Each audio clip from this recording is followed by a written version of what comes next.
Anne-Valérie Saut et Yvon Chou. Merci de nous rejoindre pour la deuxième partie de cette émission, pour tout vous dire, autour de l'art moderne et contemporain et ses circulations entre la France et la Chine.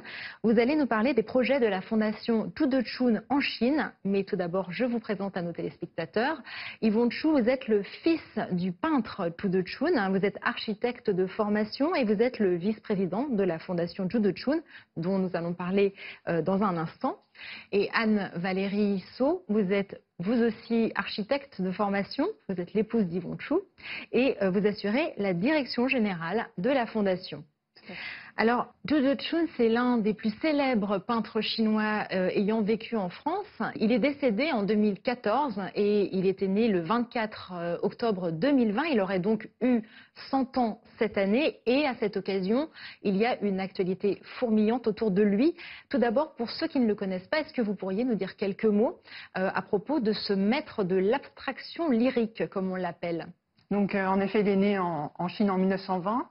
Dans un petit village au nord de Shanghai. Il est né dans une famille de lettrés et son père l'initie très rapidement à l'art de l'encre. C'est un collectionneur de peintures traditionnelles chinoises. Il lui enseigne très rapidement la calligraphie. Donc à 15 ans, Chu Dechun passe le concours pour entrer à l'académie de Hangzhou. Qui était une grande école. Exactement, voilà. Voilà. Très célèbre. Exactement. Donc il pense là, continuer à apprendre la peinture traditionnelle chinoise et il découvre la peinture occidentale puisque notamment Lin Fengmian était venu en France. C'est un grand peintre chinois lui aussi qui était le fondateur de l'école de Hangzhou. Voilà, tout à fait. Qui était venu à Paris, qui avait suivi des cours des Beaux-Arts et qui avait décidé d'exporter cet enseignement des Beaux-Arts à la française en Chine. Donc, Chu Dechun arrive dans cet environnement pensant apprendre la peinture traditionnelle et là il découvre la peinture à l'huile. Donc c'est une découverte énorme pour lui. Et c'est ce qui lui donne envie d'aller en France. Exactement. Et à partir de ce moment-là, il garde dans la tête l'idée qu'il viendrait à Paris découvrir de ses propres yeux les peintures de tous ces grands maîtres de l'art contemporain. Ce qu'il fera dans les années 50. Absolument. Bernard Blissen, vous connaissez bien la peinture de Tu Dechun. Est-ce que vous voulez nous en dire quelques mots? Je connais évidemment à la fois l'œuvre et à la fois la figure qu'il représentait, puisqu'il était à l'instar de ces grands intellectuels, ces grandes figures de la culture chinoise, des gens qui jouaient un rôle considérable en France. Et je crois que cette histoire est une histoire à réécrire, une histoire à redécouvrir. Les relations de la France et de la Chine à différents moments du XXe siècle ont été des relations considérables. Alors je parlais tout à l'heure d'une actualité foisonnante autour du centenaire de la naissance de Tu Dechun. Un documentaire vient de lui être consacré. Une rétrospective doit s'ouvrir à Beijing en 2021 au Musée national. C'est une expo qui doit d'ailleurs voyager par la suite en Europe, en Asie, au Moyen-Orient.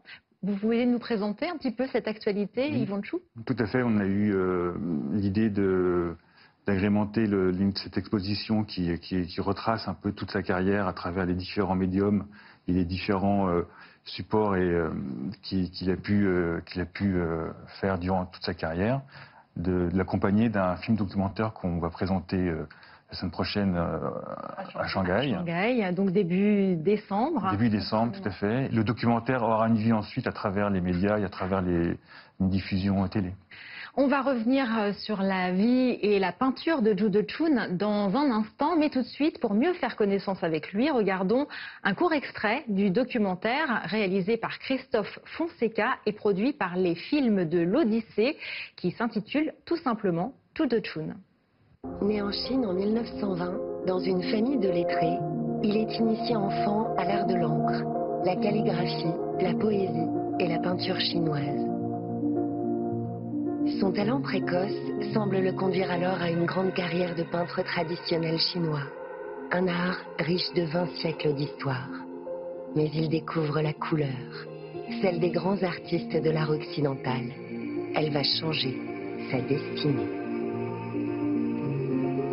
À 35 ans, peintre reconnu dans son pays, il décide de tout abandonner pour se confronter à Paris au monde artistique de son époque.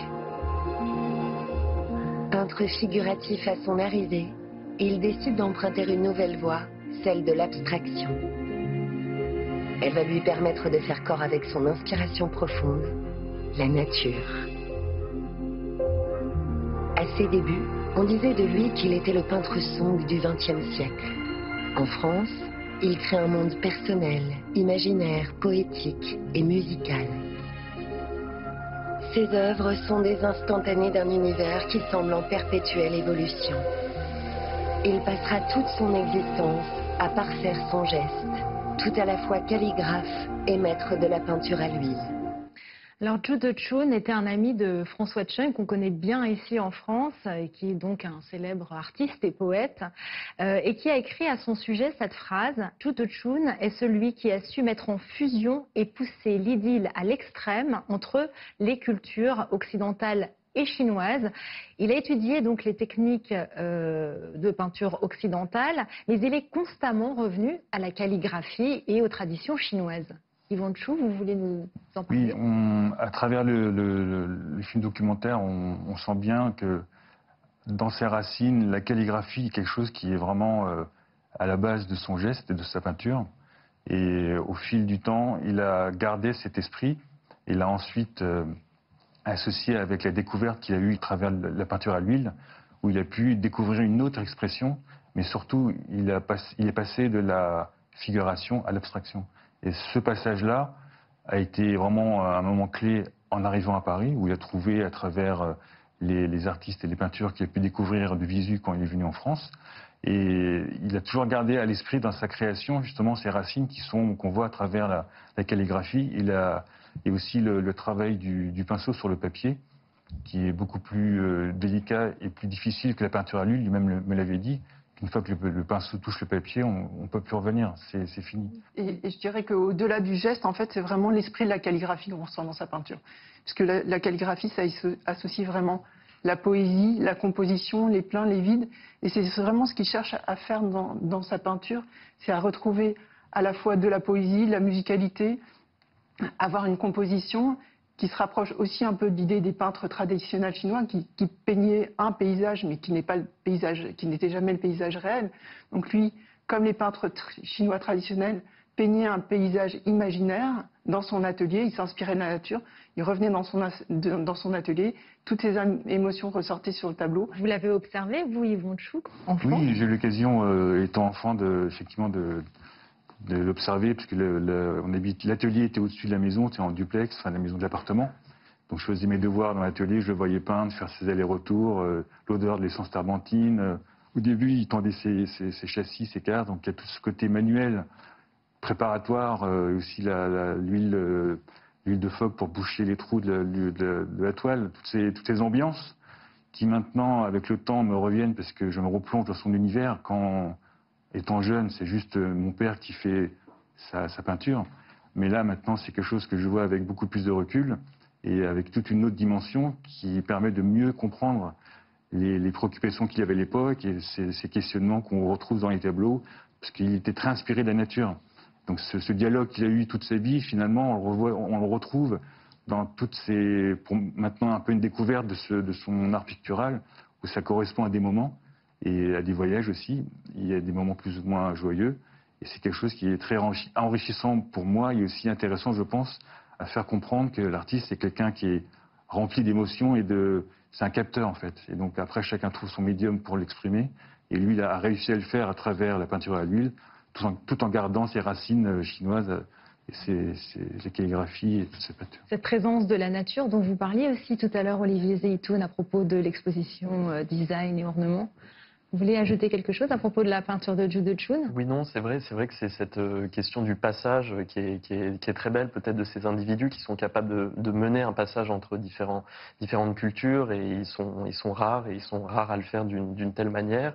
Et par rapport à la calligraphie, par rapport à la question de la peinture chinoise, c'est vrai que ça m'évoquait l'objet de Chen Ming, ce tabouret en bambou, puisque lui-même, quand je l'avais rencontré, m'avait parlé de ces espaces de plein, de vide, où justement le vide, ce qu'en Occident on a tendance à oublier, peut être narratif, peut porter toute une source d'univers et d'imagination, de sensibilité, et ramener ça justement à travers la peinture, les techniques de peinture occidentale, c'est assez merveilleux, ça, justement. Alors justement, pour faire vivre la connaissance de la peinture de Zhu Dechun, vous avez fondé en 2017 la fondation Zhu Dechun. Est-ce que vous pourriez nous dire quelques mots sur ses activités, ses objectifs, Anne-Valérie Saut? Bien sûr. Alors les objectifs, bien sûr, c'est d'améliorer la connaissance de cet artiste auprès d'un public différent. Évidemment, on a une partie archive qui est très importante pour nous, puisque on fait vraiment un travail. Nous, chaque jour, on apprend des choses et on se plonge dans le travail un peu plus profondément de Zhu Dechun. C'est vraiment, pour nous, c'est aussi une quête en fait d'aller de plus en plus de comprendre de mieux en mieux son travail. On fait évidemment tout ce qui est certification de l'œuvre, car la maman d'Yvon est toujours avec nous et c'est elle qui a vraiment la mémoire de ce travail.